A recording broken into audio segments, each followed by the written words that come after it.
Hello, it's Juno Park from the On Sapiens podcast. Surprisingly, it's the last week of January. Can you believe that? I did nothing and it became January. It became February. Wow. Sometimes I feel that time flies in a very bizarre sense.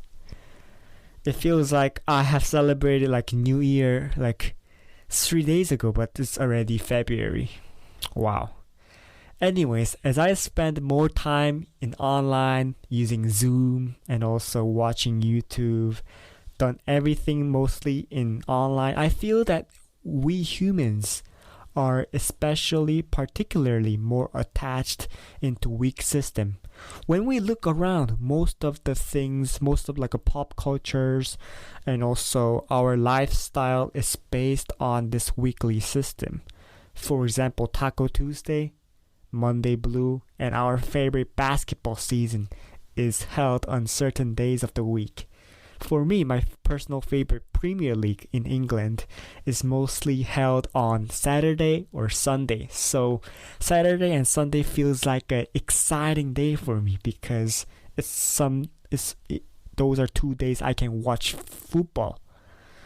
And also when I was back in elementary school, Wednesday was a exciting day and also unique day also because I get to eat spaghetti and chicken wings because Wednesday was a special day for school cafeteria. So I think everyone has a special perception or unique perspective on certain days of the week, maybe because of the sports, maybe because of food, fashion, or maybe religious activities going on that day of the week. So I had a lot of curiosities on the history of the week. So one day I had a question. How did human came up with this system called week? What kind of inventions, what kind of human inventions enabled us to attached into this artificial system? And at the first place, is weak based on human man-made up artificial fabrication, or is it based on nature? So, to solve my curiosity, I contacted an expert who researched and published a book about the history of the week. David Henkin is a professor of history at the University of California, Berkeley. His primary field of research is U.S. history, 19th century America, urban history, and cultural history. He recently published the book The Week, A History of the Unnatural Rhythms That Made Us Who We Are, that argues the week as a human's artificial construction. Also in the book, he further illustrates how our daily lives have become attuned into 7-day cycle. To find out more details about David Henkin, please check out the description below. Throughout our conversation, you will begin to know how the humans come up with the idea of the week. How did it become 7 days after all? Why are there 2 weekends, not 3? Which human inventions had the greatest impact on changing our perception of the week? How is the history going to look like in the future with the technological development? With historian Dr. Henkin, let's plunge ourselves into understanding the mysteries of humans' greatest artificial construction, the week. Thank you for accepting the invitation, Dr. Henkin. Thank you very much for having me. Feel free to call me David, and it's nice to be here. Mm-hmm. How has been your first few weeks in 2022, David?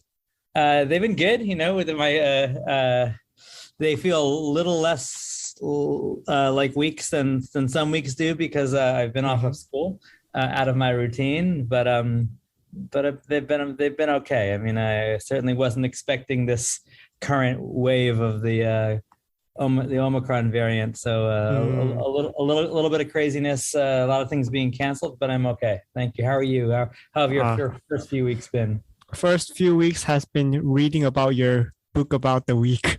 Oh, all right. Well, Yeah, so that's time consuming. Yeah. always first few weeks studying about the history of the week, and then always, I was enthralled about the details about how people became attuned into a cycle of the week, and then it's just fascinating. So my first question is, what fascinated you about the week, and then what sparked your curiosity about start studying about the history of the week and then publishing into a book? Yeah, I think a couple things. First of all, I grew up very much thinking about the week because I grew up in a very traditional Jewish family in New York where our prayers and our Sabbath rhythms were very much governed by the week. We always knew what day of the week it was. But I noticed that everyone else also seemed to always know what day of the week it was, even when they didn't have those prayer schedules or those Sabbath rhythms. So I've always been interested in how it is that something like a week that is a human construction, and lots of parts of the world didn't really live by the week, including Korea until relatively recently. I was curious how that came to be. So that's a long-standing curiosity. And the other thing is that I'm always interested in my own historical research in changes that take place without there being an invention of a new machine or a spectacular technology. So we understand that life changes a lot when there's railroads or there's electromagnetism, or there's the internet. But sometimes modern life is constructed by much less spectacular things, technologies that have always been there, but haven't been as widespread or haven't been as accessible or haven't been put to modern uses. And the week, I think, turns out to be one of those technologies. It's an ancient technology. I mean, it's been a basic calendar unit in many societies for almost 2,000 years. But it has a new function, I think, in the modern world, which is a real regulator of our schedules, such that we have very different Tuesdays from our Wednesdays, and certain societies especially, and I think the modern U.S. is one of those societies. When people try to remember when something happened, they always remember what day of the week it took place on, not just whether it was a weekday or a weekend, but what day of the week. So that was one of those unspectacular technologies that I noticed when I studied 19th century America. I spent a lot of time studying the writings of ordinary people in the 1800s in the United States. And I've focused in my books on a few things that I think came to really define modernity for those people. And the week is one of them. So you mentioned it as a man-made invention and also, the fabrication that we have made. So yeah. I think there are also arguments that argue week is purely from our nature, not our man-made thing. And what are those arguments about? And then how would you debunk those? Yeah, so I think now that the week is a global timekeeping system, and it's so built into our experience, it's very hard for people to accept that it's just an artificial technology. So the most common explanation for why it is that we have a week is the moon. And the argument is that human beings needed to count quarters of moons. And so they took this 7-day cycle from that. But it seems very unlikely to me that that's the case, because a lunar cycle is 29.53 days. It's not 28 days. So it's actually closer to 30. So if you really wanted to have a cycle based on the moon and have it stay attached to the moon, you'd probably try 5 or 6, maybe a blank day. But if you chose 7, it would never actually correspond with the moon. You'd never be able to look at the moon and say they were, because even after 1 or 2 moons, it would be very far off. 29.53 is very different from 28 if you're actually clocking 7. So that's one reason to doubt that it has to do with the moon. I mean, it might have been suggested by the moon in the way our months are also, and the months in a Gregorian calendar don't anymore correlate with the moon, but they're suggested by a moon because they're roughly the same length. And so that's possible. It's possible, but The fact that so many parts of the world, there's no evidence of people in East Asia counting continuous 7-day cycles until the modern period. And those East Asian countries that did have the 7-day cycle was brought in by missionaries. It wasn't part of the timekeeping system of East Asia. It wasn't part of the timekeeping system of Australia or the Americas, before Africans and Europeans came in. So if it was really sort of dictated by the moon, you'd expect it to be much, much more common historically than it actually. And again, if we had a 5-day week, people would say the same thing. They'd say, "Oh, it's because of the moon, because it's 1/6 of it," and it's possible. But So people also have wondered whether there's something in the human body. There's some bodily rhythm, and I think probably now it's the case that we all experience in our bodies rhythms. But there's really no evidence that any species has a 7-day rhythm, except for some very, very simple sea organisms that have what are called circumseptan rhythms, bodily rhythms that repeat roughly every 7 days. Well, roughly every 7 days isn't every 7 days, but also we didn't even know this until we had very advanced computational devices that could actually observe that these bodily rhythms were circumseptan. So the idea that human beings took their weekly schedule from obscure, microscopic sea organisms whose rhythms had no patterns observable to ordinary experience is very unlikely. And then people wonder sometimes about menstruation, but the problem with menstruation, first of all, is it's not unlike the moon. It's not a coordinated calendar. Societies don't. Women in the same side, maybe women in the same house might menstruate in sync, but women in a society don't. So the idea that would be a useful, and why would you divide it into 4? Not all menstrual cycles are actually 28 days either. Before the age of the pill, they varied widely. So none of these things really make so much sense to me. Now, if there are religions that believe that it's built into the universe somehow, that's possible. I mean, but again, you have to account for why it is that so many parts of the world never had a 7-day cycle. The number 7 is significant in many societies and many cultures. So you could sort of shift the question to that, why it is that 7 is a prime number, but it's sort of a more complex prime number than 2 or 5. It's bigger than the human hand, smaller than the 2 hands. So there may be ways in which it is a useful number to count with, and I don't dispute that. It may be that there is something useful about 7. But again, lots of societies have preferred to count 5s or 8s or 10s, and 10 certainly is an extremely useful number. So, I'm always skeptical that there is sort of one thing in our bodies or in the observable universe that dictated the fact that we should have a 7-day week.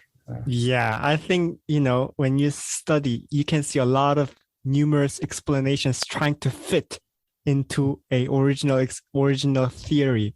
Like a lot of things try to replace the original explanation. Then for you, your stance is that those doesn't make sense. And then right now, I mean, to me, the best explanation is that Judaism, Christianity, and Islam all had a 7-day calendar at some point built into their religious tradition, either as an account of the creation of the world, or as a story about the resurrection, or as a just schedule for how to worship or how to work.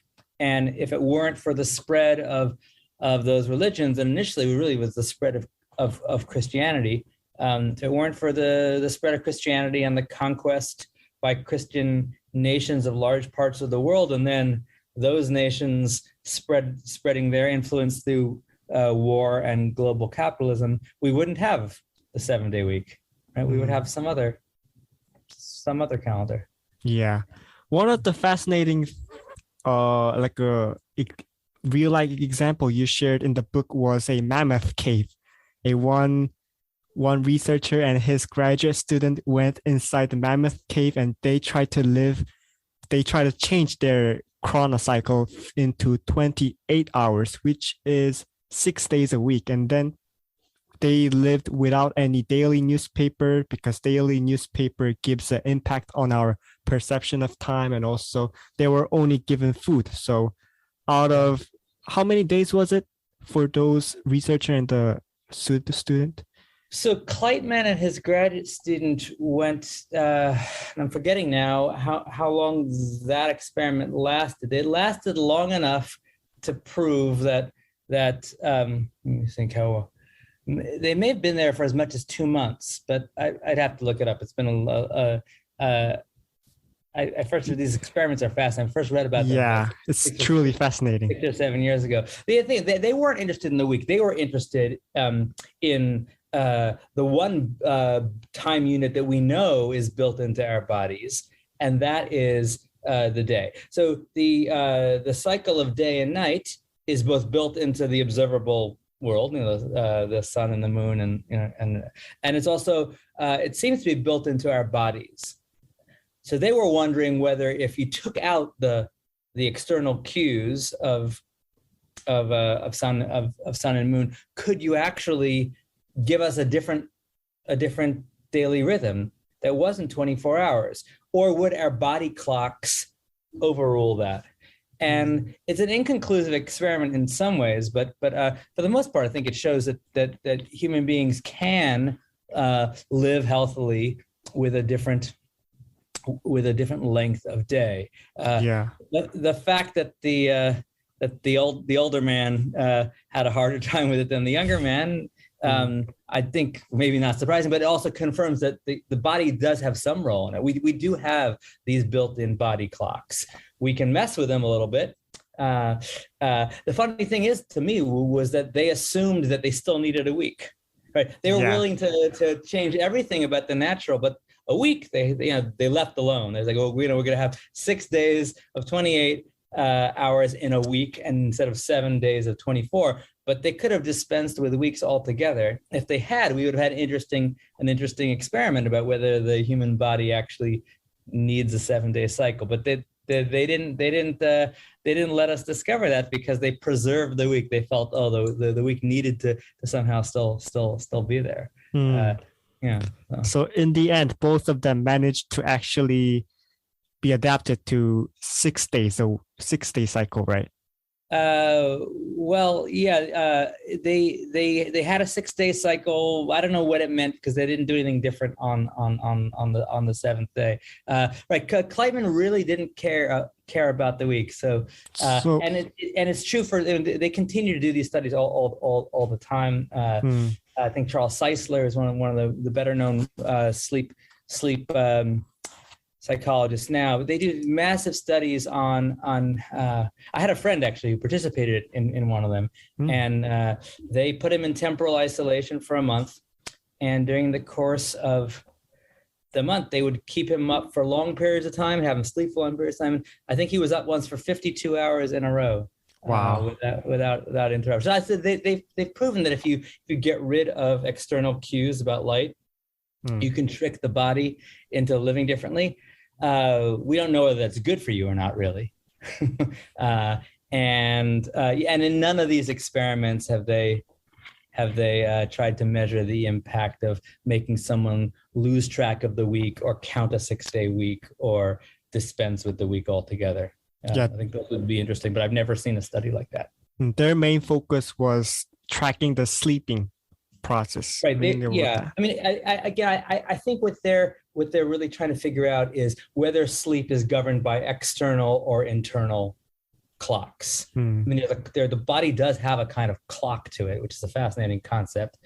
And then the universe has a clock to it in a way.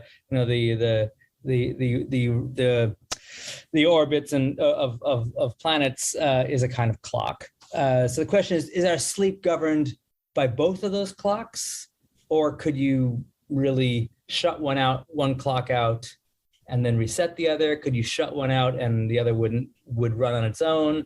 They're all working with clock rather than calendar is one way to think about it. Yeah.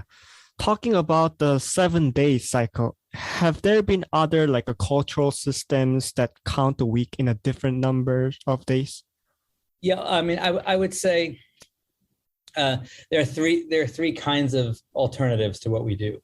One is to have cycles that are not continuous or not exhaustive of all days. So, for example, if you had a schedule that said in every lunar month, you'll have 7 day, you count 7, and then you count 7, and then you count another 7, and then you have blank days, right? That would still be 7, but not all days would be part of the cycle, right? And there have been sectors of societies that had cycles like that, of 5, 7, or 10 days that didn't cover the entire month and left blank days at the end. In Japan, for example, certain government workers worked on schedules like that. So the month really governs the cycle, but within the month, there are some sub-cycles that are shorter, but those sub-cycles don't include all days. So that's one alternative. Another alternative would be to have a week that is of different length. Right. So when the French Revolution took place, the new Republican government sought to replace the 7-day week with a 10-day week. Wow. Completely different cycle. It was designed to undermine the authority of the Catholic Church because people wouldn't be going to services on Sundays anymore. And it was designed to symbolically undermine Catholicism by getting rid of a Christian calendar. And also to have a more rational system. 10 is actually an easier number than 7.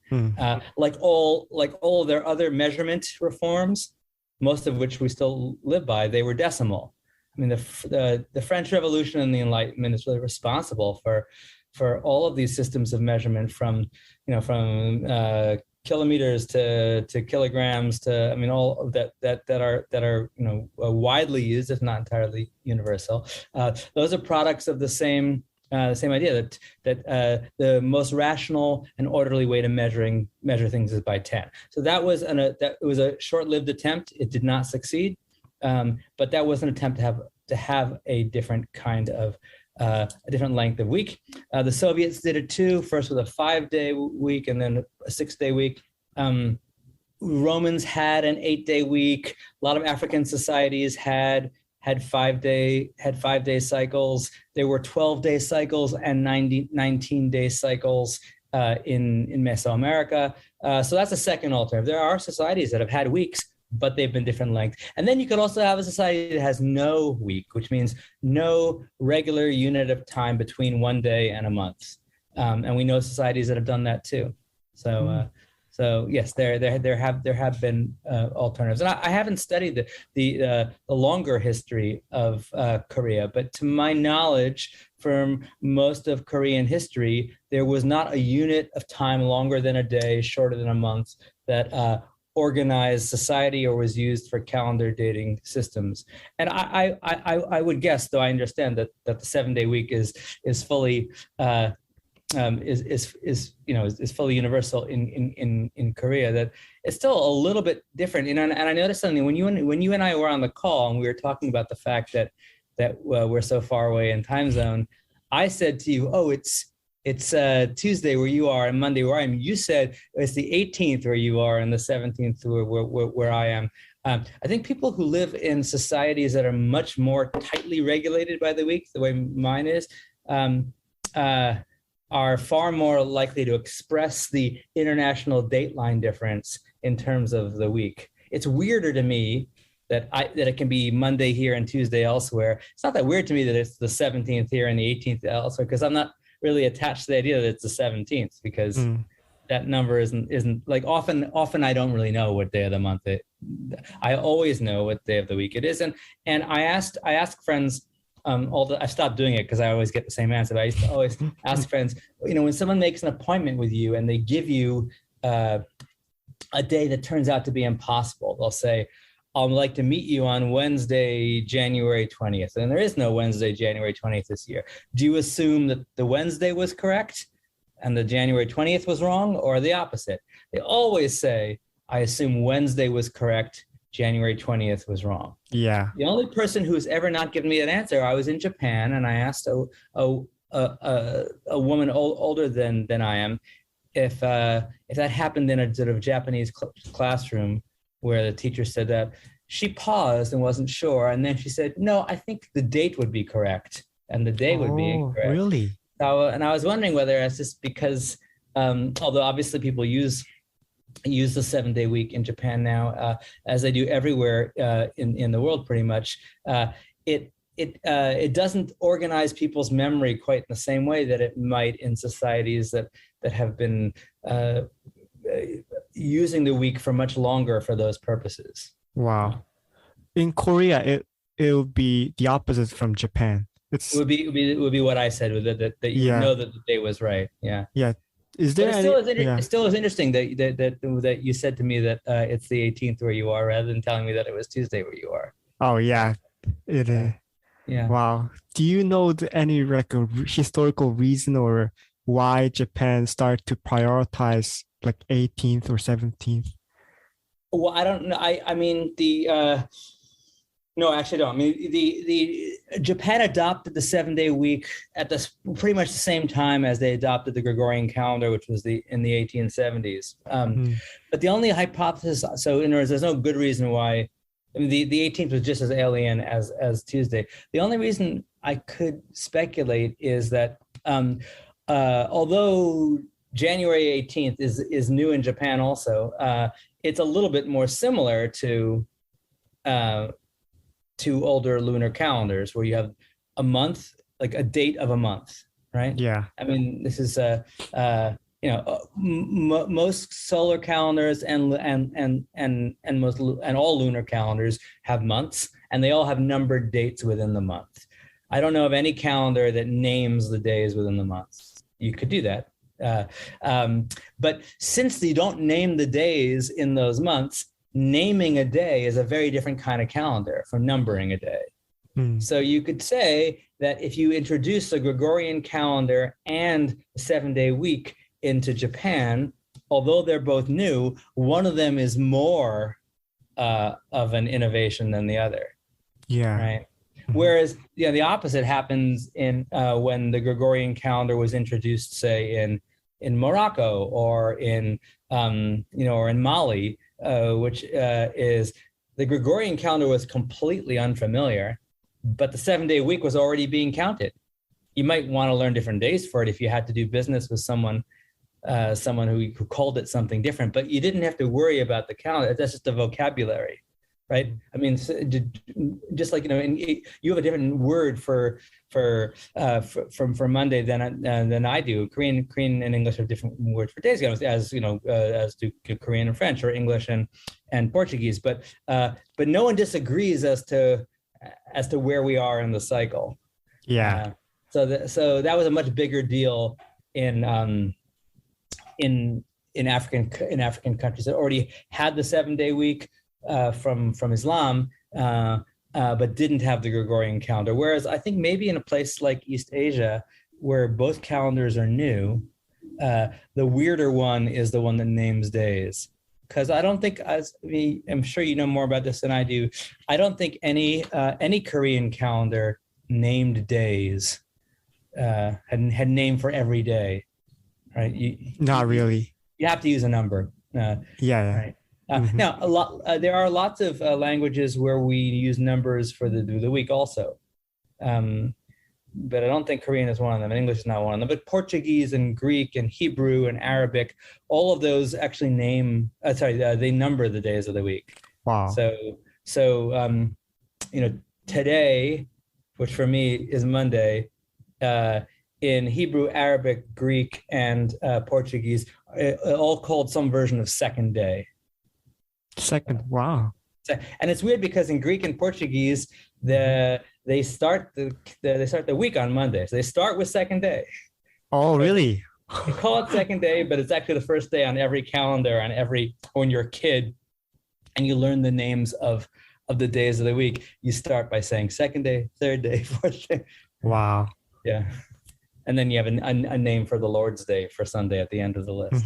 Although there might be some confusions in labeling, but we are still in the implicit agreement about the cycle of the week. Exactly. Yeah. And we've never, I've never read about a society that disagreed internally, or two societies who disagreed about the count. They said, oh, no, you lost count. You think it's Tuesday, but actually it's Wednesday. Even though it'd be very hard to prove, right? The only way to, if you lose track of the year or the hour of the day, ultimately you can correct it by observing something. But you'd never be able to observe anything outside of the social habits of people to tell you that you had lost track of the week. So in the 1870s, very famous a French novel called Around the World in 80 Days by Jules Verne, where this Englishman, in order to win a bet, tries to circumnavigate the globe in 80 days. And he arrives back in England and he thinks he's lost the bet. It's complicated. There's some nefarious people trying to foil him, and they hold him up, and he thinks he's late by one day, but it turns out he's not late by one day. He just forgot to adjust for the international dateline. So he thinks he's been 80 days, it's only been 79 days. And the only way he discovers his mistake, which allows him to win the bet, is he's able to observe in London society that clearly today is a Saturday and not a Sunday. Because of what people do, but there's nothing in the heavens and the stars that would ever tell you. So you'd think that people would fight about it. They'd fight about the count, but they never have, so far as I know. No societies have ever disagreed as to where we are in the phase of the 7-day cycle.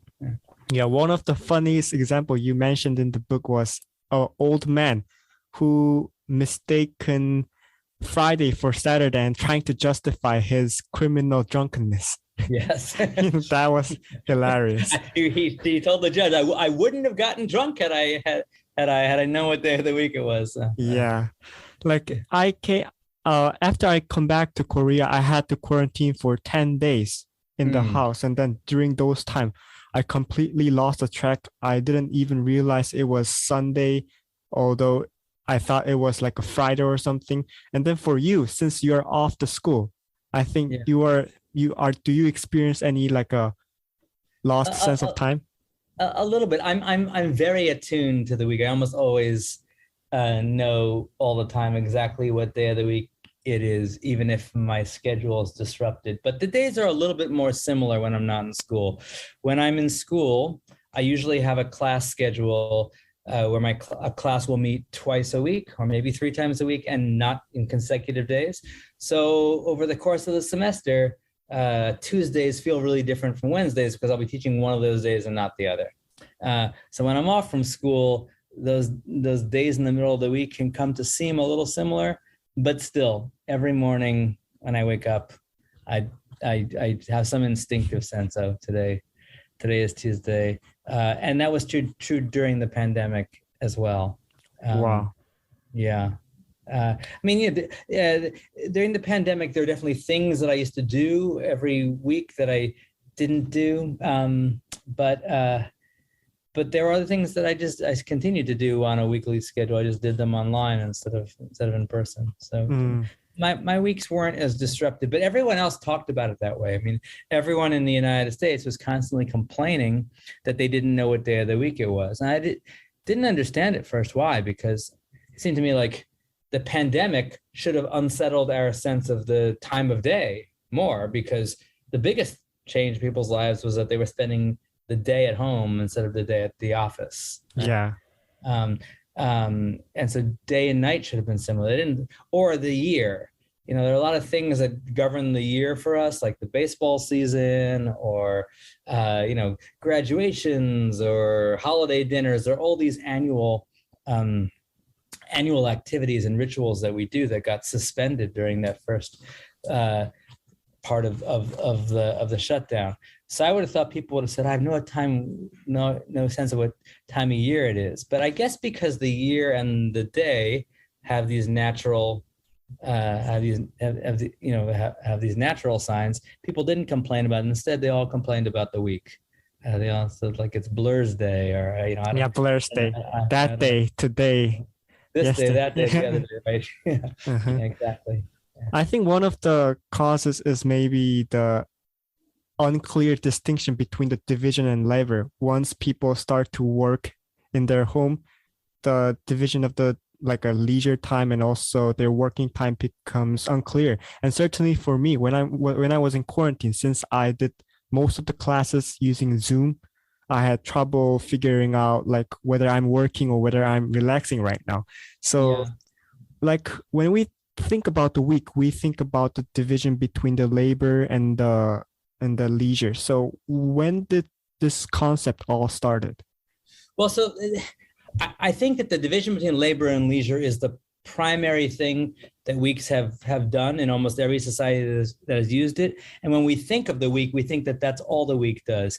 But the week in the United States began doing many, many other things. And it's often those things that were really unsettled by the pandemic, because the division between labor and leisure, I think, has already begun to shift a little bit, even before the pandemic, because of telecommuting, people collaborating at work across time zones and across the international date line, and because of 24/7 shopping, 24/7 accessibility, the idea that really there is such a thing as labor time and leisure time for the society as a whole, I don't think is really true anymore.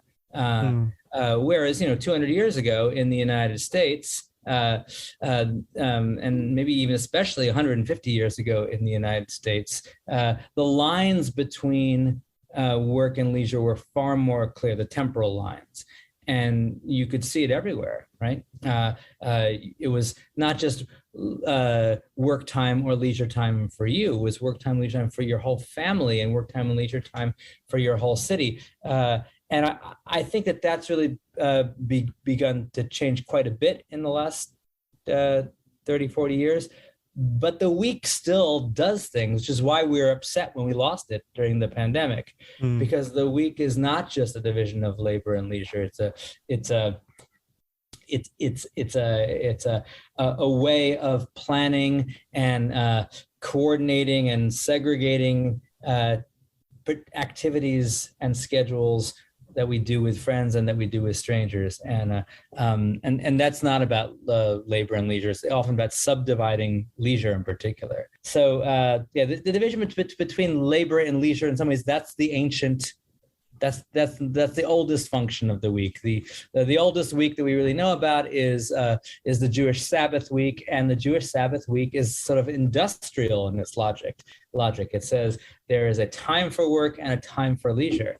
And that's really, in some ways, that reached its climax in the Industrial Revolution, where managers began to say, we're paying for employees' time, and we control everything on our time.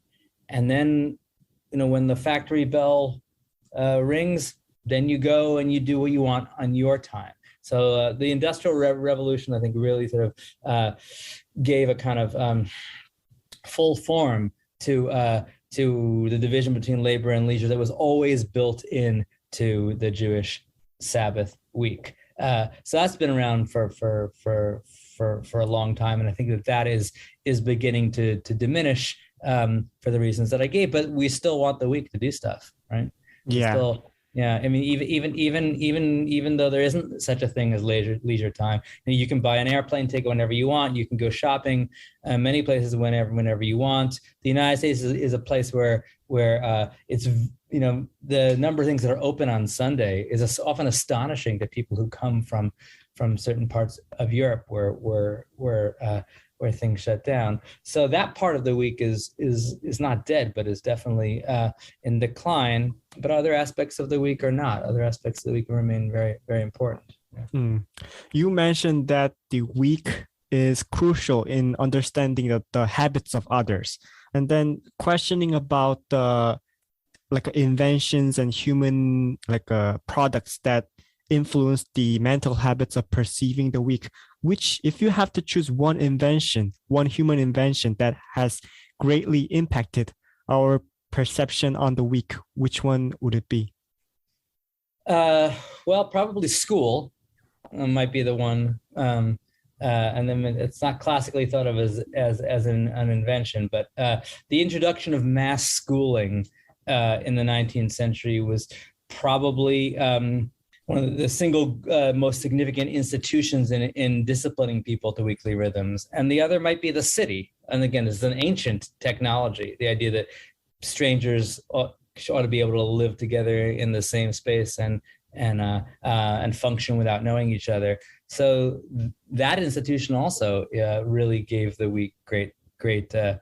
If you're thinking more of like products, I might say the pre-formatted diary, the little book that tells, it's like a calendar book, but it tells you. Let me see, I might even have one here. Hardly anyone uses it. We all use. We all use electronic calendars, which is what caused our confusion about whether we were meeting on Mountain Time or Pacific Time. Yeah. But this I still use. This is a Japanese one. I still use a little book where I write things in, and it's a calendar because it tells you the date and the day, and then it writes down some things that I'm doing. And these books tend to array a week rather than a month. The wall calendars show you a month. Almanac showed you a month. They're the kinds of calendars, those, one page a day that show you a day, but these pocket diaries tend to show you a week. Those became mass consumer goods in the United States around the second quarter of the 19th century. So that would be a consumer product that helped it. But if you think institutions, I would say the school and the city are probably the big ones. Yeah. In your book, because you have devoted a huge sections towards, for the diary part. And then I was very impressed. Like it started from very detailed. And then when you see like a diary of Benjamin Franklin, it became narrowed down to an hourly basis. So I was hugely enthralled by the evolution of our diary. Actually, I brought something to show you because good, thank you. I thought you were going to be curious about the Korean diary. I am quite curious. Yeah, since it was since 2010, because a lot of Korean students are really obsessed about the Korean exams and Korean SAT. So there is actually diary for Korean students where this diary is special because, like a D-Day, D-1, D31. So Korean students, when they start prepare examination, they prepare 1 month before the exam. So how this diary works is that rather than counting the date or weekday, it counts D-31, D-30, D-28. So, and then the a detailed part is that they can plan their preparation every 10 minutes. So every 10 minutes, they can just change what they're preparing, how many tasks they do. Benjamin Franklin would have loved that diary. So that's interesting. So that kind of diary is, in some ways, it's sort of linear rather than cyclical. It doesn't imagine that there will always be a diary because it has a finite goal, right? And it's also very personal because the calendar is your own. I mean, people take exams on the same day or not? Same day. Okay, so then it's not really your own because everyone has the same D minus. Yeah. So it's D minus 17 day for everyone who's taking an exam. Yes, I don't know what that would be like in U.S. society for students. I don't think there are any printed documents that count down.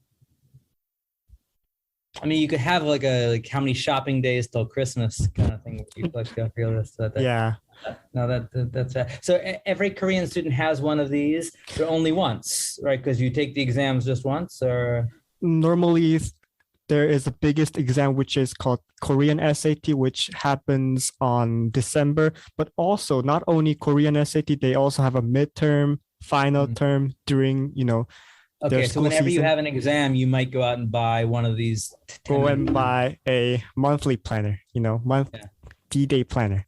Yeah, well, but it's only for 1 month. You don't then get another one for the next month, right? Yeah, Yeah. that's what distinguishes it from a different kind of diary. Right? And then I think like this shows the obsessions of the modern culture, especially Korean culture, towards deadlines and finishing, task within the Yeah. day. And then I think like this kind of devices actually change the mental habits of our perception. And then this might be one of the reasons why this week system is unraveling. Yeah, I wonder. Yeah, if people have other ways of noticing that time flies by, that could also contribute to the diminished significance of the week. Yeah. No, I Because mean, I do think that people in the United States, this is not a scientific poll, but continue to think of weeks flying by. When they want to think of time moving too quickly, they'll go to the week. This was something that I think you see already in the 17th and 18th century in Puritan culture in North America that we still have. It may come to a point where we no longer think of the swift flight of time in weeks. We might just think about it as happening in days or years, but weeks do fly by quickly because they're small, they're short, right? I mean, months don't fly by as quickly as weeks do. So if you're very focused on the week, it can really seem that time is moving quickly. But the model that you have suggests that time is not homogeneous, that certain time periods are more important than others. And so time may slow down or speed up depending on whether you're preparing for an exam or you're on vacation. Whereas the week tends to imply a homogeneous time, that all days, all weeks, all durations are of equal length. That's interesting. Yeah. So for Korean students, rather than like perceiving the flow of the time, they are thinking about the impending task, Right. Yeah. So if you want to write a new edition of your book, I'm happy to send you these for, Well, I would love to see them, but I think it would take me, if it took me 12 years to write about the society I knew very well, it would take me even longer to write about society that I know only superficially. But yeah. I would love to have one of those. But I think for me personally, I don't like to live under deadlines, so I probably wouldn't. Yeah, exactly. I probably wouldn't want to start keeping a 10-minute planner. It becomes a suffocating week. Yeah. So do you remember well your Korean SAT experience? Oh, I'm not in Korean school right now. I'm currently studying in American education based high school. So you never had to go through that. Yes, but like most of the friends near me, since they are like experiencing this, I heard them, and whenever I see their bag, I always see this. Yeah. Always. And you always feel very fortunate that you don't have to do it. Of course. I just have to use the diary like yours. Yeah. And that's great fortune. Yeah. Is there any historical event that would not happen as effective as what we imagine right now without the system of week? It's a good question. I don't know.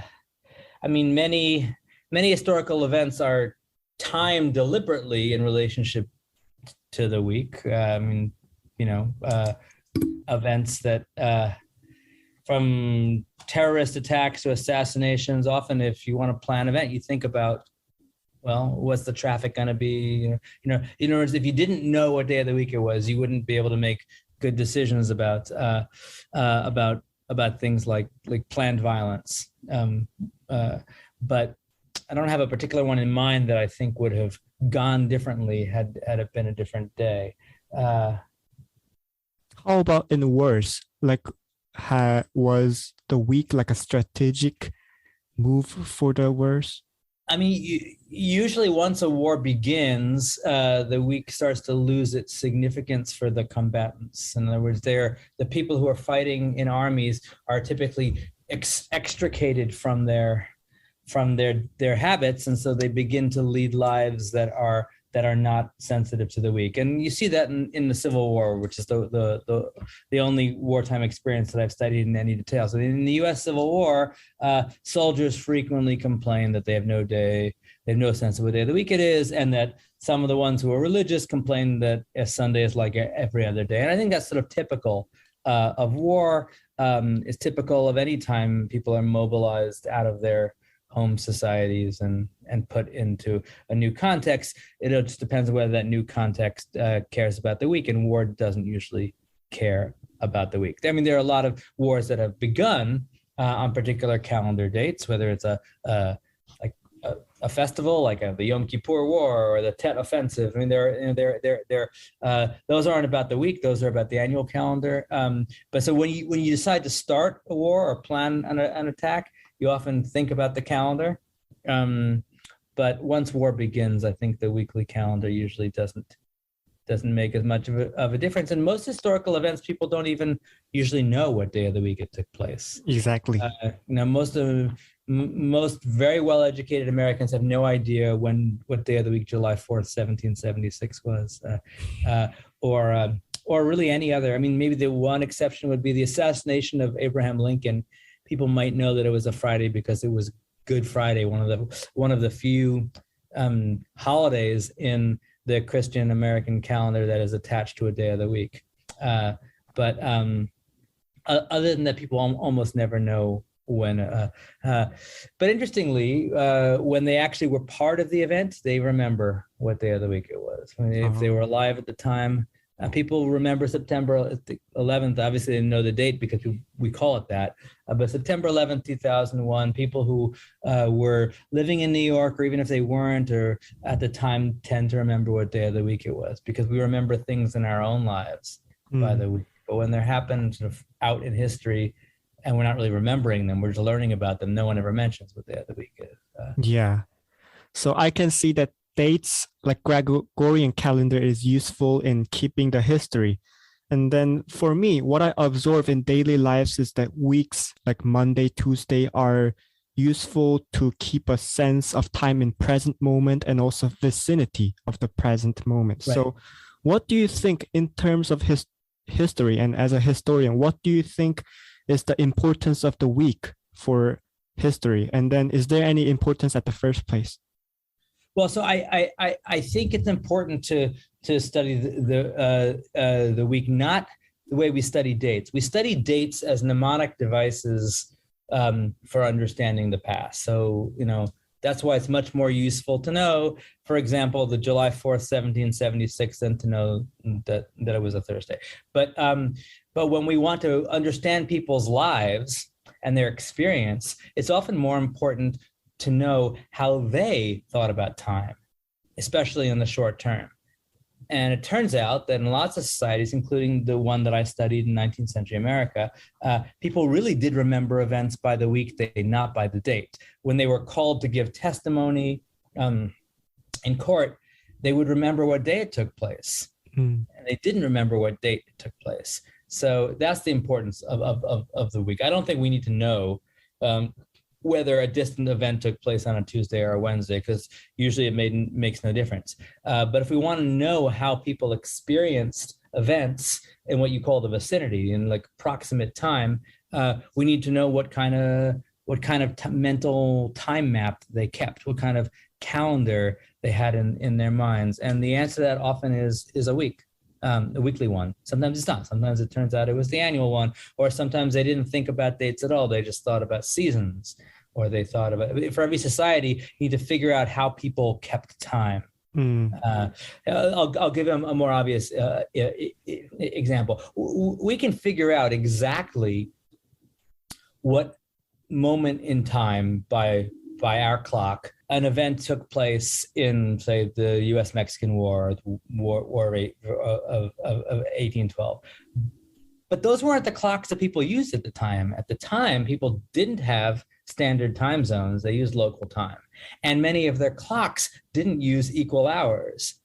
Sorry, I didn't use didn't use equal hours. They used solar hours. So, for example, the modern timekeeping system says that every day can be divided into 24 hours, and an hour is 60 minutes long. But traditional timekeeping system said that every period of daylight had 12 hours, and then the amount of daylight should be divided into 12. And so an hour might be 60 minutes long, let's say, during the equinox, but it would be a lot shorter during the winter solstice, and it would be a lot longer during the summer solstice. So if you wanted to understand someone's experience of the outbreak of a war, and you say it happened at 11:32, well, you'd need to know 11:32 according to whom, right? Yeah. And I'd say the same thing about the calendar. If you want to think about how, if you want to use a calendar to reconstruct people's experience, you got to know what calendar they used, and you got to know which calendars they prioritized, and what meaning and significance they attributed to their calendar. You can't just use our calendar. I'll give you another calendar example. So before 1752 in North America, the British colonies used the Julian calendar, which meant that the year began in March. After 1752, they used the Gregorian calendar, which meant the year began in January. So, if you want to know when George Washington was born, the answer is, well, he's born 1732 on our calendar, right? He thought he was born in 1731, right? Now, may not make a difference, but it would depend why you're asking, right? George Washington grew up thinking that he was born in 1731, and you might want to know that if you're writing a biography of George Washington as a teenager. If you just want to know when he was born, then you'll use the system that we use. So we know February 22nd, 1732, we know when that date is, even though they would have called it a different year. So that's the question. Are historians using dates so that we can figure out when stuff happened? Then we have to use the calendars that we use now, and the same way, like if I were studying Korean history, if I were studying the history of Iraq, I could say that something took place in the Gregorian calendar, even though that wasn't, of course, the calendar that people used. But if I wanted to reconstruct the experience of people at the time and know how they thought about the significance of their moment, it would be silly to use the Gregorian calendar. That's meaningless. So, yeah. So to analyze people's life that time in a microscopic scale, so weekdays might be useful. So talking talking about this microscopic analysis of quotidian life of people that time, in the appendix of your book, you put the menu offerings by weekday of non-Chicago restaurants during 1850 to 1880. So I think your intention was to examine the relationship between the food and how we perceive life. Because when I think of it, the Wednesday was the best day for me because the school always offered me spaghetti, chicken wings, and then I loved it. So Wednesday for me had a different perceptions. So what was your conclusion between the food and then the week? So this is interesting because I also grew up thinking of Wednesday as a special day because we had pizza at school, and I like that. And so I assumed that would be the case in the 19th century, and it turned out it wasn't. It turned out there were very few patterns. There wasn't really a Taco Tuesday kind of tradition in the United States in the 1840s and 1850s. So I looked at menus and I basically concluded that there was very little significant patterning. And I looked specifically at soups and fishes, soup and fish offerings, because those were the ones that were most likely to change, and the patterns are very slight. I included the stuff at the end both because I thought people might find it entertaining to see what the menus were, and also whenever possible, I try to show people the evidence that I'm looking at. And when you make a negative conclusion, like there wasn't really much of a pattern, it's kind of hard to to summarize that with a number. Mm. I do offer a footnote where I give the number, but I thought, okay, well, maybe people will, if you want to check this evidence and see if they see some other pattern, I'll put it in the appendix. And the publisher was willing to let me do it, so I was Mm. grateful, because I think people will find it entertaining to see what was on the menu and all of Yeah, these. it was very entertaining. Like some menus were I didn't even expect. Yeah, so it was truly interesting. So, and you also teach and research about the urbans of America since 1600. Did you see any like a noticeable difference between the perceptions of week between urban areas or rural areas? Did like the busyness and industrialization of the urban area cause any difference in time perception? Yeah, so there were a couple of parts of the story that were specifically urban. So one of them was wages. The One of the biggest differences between cities and rural areas in the United States in the 19th century was whether or not you were paid cash. All right, there are many ways to reward or discipline labor. You could, some people were enslaved, some people were obligated to work for their families, other people worked in exchange as apprenticeship or in exchange for room and board, or long-term, they work for long-term and then they would receive land at the end. So there are many ways. I mean, we think of wages as normal, but wages were actually not that common. A form of labor compensation or labor discipline in 1800. They became much more common. They became sort of mainstream really by the 1860s. But during that period, it was overwhelmingly an urban phenomenon. One way to think about it is that as the United States became an urban nation, it also became a wage earning nation. There's a little bit of chicken and egg there, but well, I'll leave it at that. So that's one thing. Wages made a difference to my story because most people got paid by the week. And there were exceptions. Some people got paid by the day, some people got paid by the month, but the most common pay period was the week, and it was a fairly coordinated pay period. In other words, they weren't just paid once a week; they were paid once a week on Saturday, and typically on Saturday night. So that generates a whole kind of rhythm based on there's one day of the week where everyone has money, and then steadily over the course of the week, people have less and less of it. So that's one urban, specifically urban function that the week had. Another one related to that, which is pawning, taking your clothes or your valuable possessions and liquidating them for cash by consigning them at a pawnbroker. So that also followed weekly rhythms and created, again, like the wage week, it created a times of plenty and times of constraint in this sort of short cycle. Other urban things included theater, voluntary associations, spectator sports, all of this leisure culture that was specifically urban tended to use the week to schedule their activities. Everything from baseball games to opera matinees to meetings of the local, Odd Fellows Fraternal Lodge or public lectures. You didn't have to have a big city, but you had to have at least some kind of city to support any of those things. And you need a fairly big city for baseball or for theater. So those were big parts of how people's weeks were organized. I got to remember I've got my club meeting on Tuesday, or we're going to play baseball, we're going to watch baseball, it's going to be on Monday and on Wednesday. We're going to go to the theater, it's going to be on Saturday and on Wednesday. So those are things that happened really only in cities. So you could think of city people as at the vanguard of that use of the week. They were the vanguard of the use of the week as a scheduling device.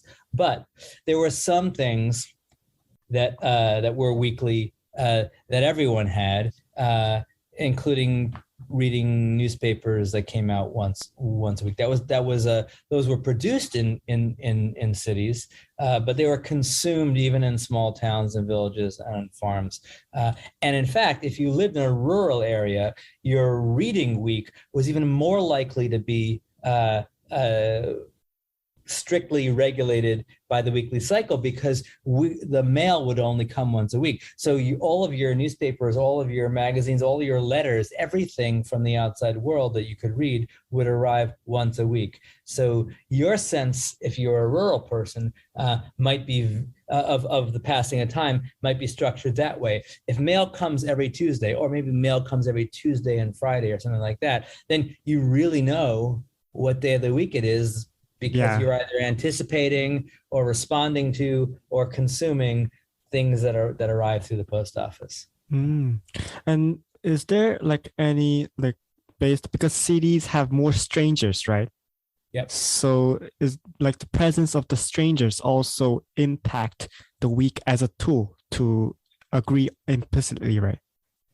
For sure, and organized commercial leisure is probably the best illustration that things like theater or spectator sports or opera or public lectures are all about strangers, right? Yeah. The people who go might come to know each other, but they're available to everyone who can afford to pay the admission or whatever it is. So that only works with cities, and it only works with worlds of strangers. And the week is a very useful device for scheduling with a stranger, because if you and I know each other well, very well, we can make plans with each other that are irregular. Mm-hmm. But if we don't know each other, and if there are 50 people like you and like me who all might want to do something, it's very, very hard to have an irregular schedule. But if we say we're going to get together to talk about whatever, talk about Fortnite or talk about Spider-Man or talk about U.S. history in some recurring pattern, we want to attach it to a day of the week, because we're not going to be able to keep talking to each other about it. We just want to hold a spot in each other's calendars and each other's memories. And then once you start doing more things like that, then it's only going to work if you restrict it to one day of the week. Because if every Tuesday or if every other Tuesday we're getting together to talk about Fortnite, we're not going to be able to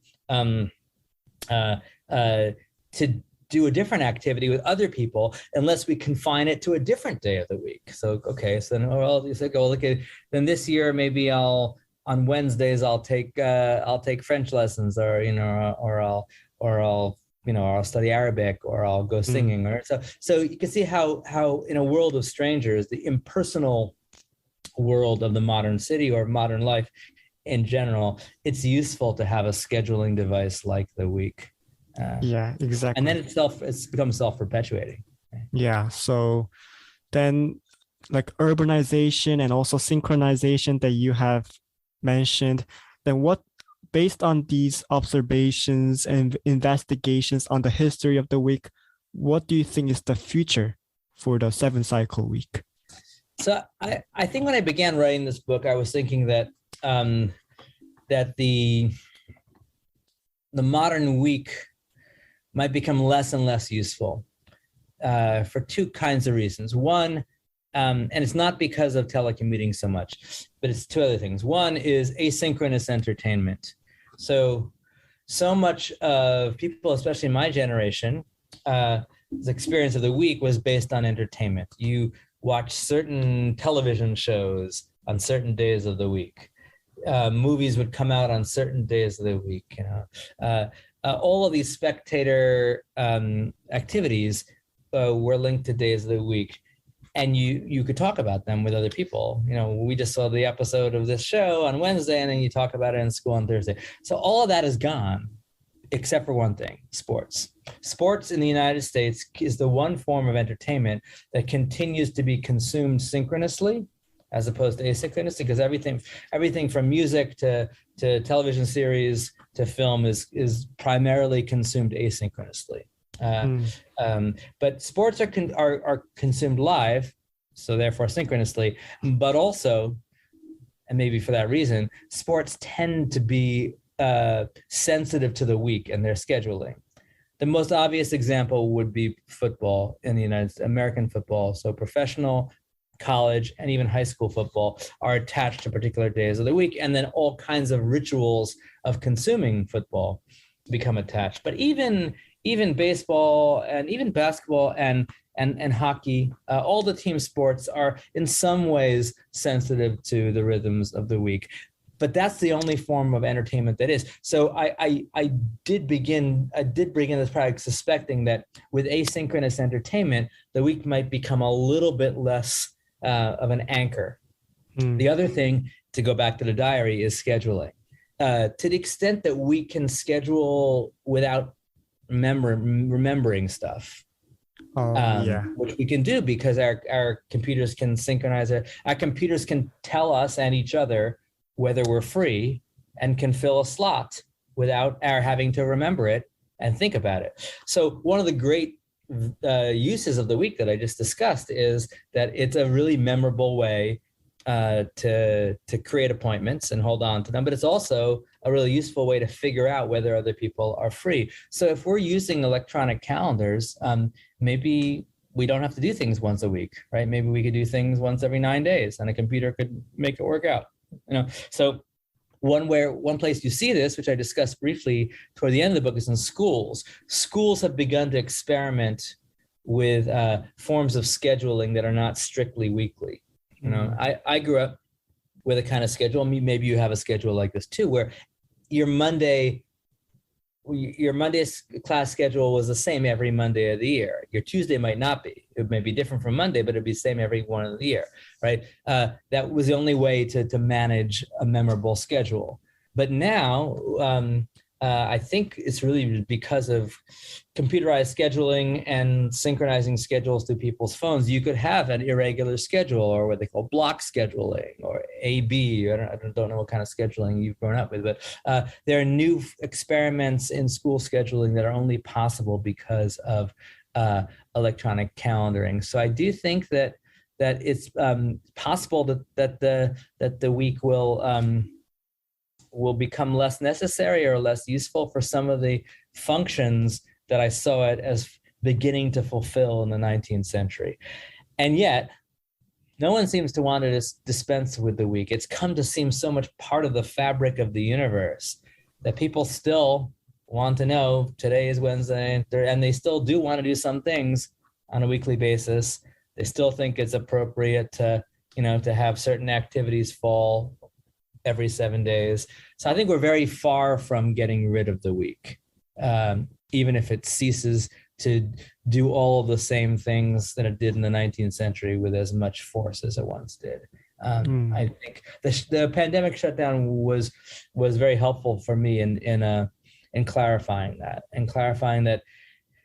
and some little people really just are very attached to this cycle. It has been so ingrained for so long, and it does seem so useful for so many things that even if its use changes, right? Even if it ceases to be a rhythm of entertainment, even if it ceases to be a mnemonic device for scheduling, it will still do many, many things for us, and we're unlikely to get rid of it. So facing the crisis and the dilemma of the dilution of the week system, do you have any advice for young people maybe to enjoy, maybe spend the best out of the week based on your observations? I don't know. I think that making sure that there's a lot of time in your life to relax and find leisure is a challenge even with the week. Often people think, if we got rid of the week, we could we would work all the time. But the truth is, even with the week, a lot of us are working all the time. So I think the real challenges life are not to hold on to the week or to get rid of it, but to try to use it to build the kind of life that you want to have, and don't expect the week to do that for you. My last question is, could you share any intriguing trivias or anything that while you're researching, I didn't expect this, I didn't think about this, like while you're researching this book? Well, I was a little surprised. I was a little surprised at how confident people came to be in their memories of what the day of the week things happened. I mean, that was consistent with my hypothesis, so I was happy to find it. But I was it really was much more striking than I even expected. A couple little trivia things that are not important that I discovered. I discovered that people in colonial New England used to believe that children were born on the same day of the week that they were conceived, which is a little bit in keeping with a kind of astrological understanding of the week. This was a problem for a certain Puritan minister who held that having sexual intercourse on the Sabbath was forbidden when his wife gave birth on a Sunday. So he was forced to abandon his theory that people born on Sunday were conceived on Sunday. But yeah, there was a lot of interest in what it meant to be born on a particular day of the week. That survived for a long time. And in the United States, it survives really only in little children's rhymes, but most people don't even remember. And most people I know don't know what day of the week they were born. Do you know what day of the week you were born? No, I have no idea. Yeah. So how about you?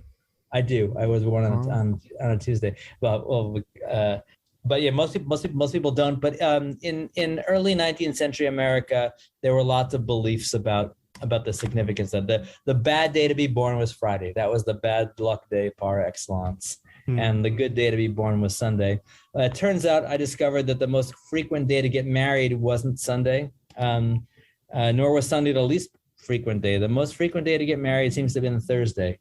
And I think Thursday was a day associated with festivity in some parts of the United States, and that might have contributed to it. It was sort of during the middle of the week, kind of. I mean, in terms of ministers being more free to officiate a marriage, but Wednesday would have been even better for that. So there's some little odd, mysterious things about the week that I enjoyed learning as I went through this research. Indeed. Thank you for this book and also our conversation. It gave me new insights. Yeah, because we always take the system of week as granted, and then we don't realize how attached we are. And then this book and the conversation gave a new insight on how we can perceive and how we can be aware of the fact that the deep attachment towards the week is. And then if you want to check about like interesting like experiments like the mammoth cape, and also for the listeners to check out like some interesting facts about which day Americans got married the most frequently, you can check out the book The Week by David Henkin. Thank you so much for our conversation today.